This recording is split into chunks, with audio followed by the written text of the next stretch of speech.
fëmijët kur duhet me i thonë po, i thuhet po, kur duhet me i thonë jo, i thuhet jo, edhe kur i thuhet jo, atëherë nuk ka alternativë, aty mbetet jo. Procesi i prindërimit në esencë është jashtëzakonisht i rëndësishëm deri në moshën 5-6 vjeçare.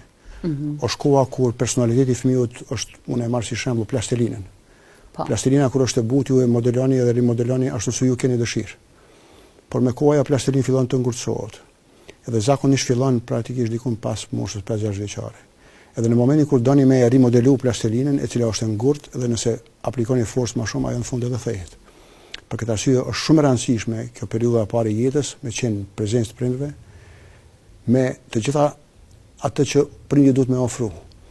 Ajo që duhet me ofru është dashuri pa fund edhe pa kushte, por me rregulla strikte të lojës. E çka janë këto rregulla strikte të lojës? Nuk është diçka që duhet me mësu nëpër shkolla, po besoj që pjesa më e madhe e prindërve e dinë edhe pa shku në shkollë. Ajo është që fëmijët kur duhet me i thonë po, i thuhet po, kur duhet me i thonë jo, i thuhet jo, edhe kur i thuhet jo, atëherë nuk ka alternativë, aty mbetet jo.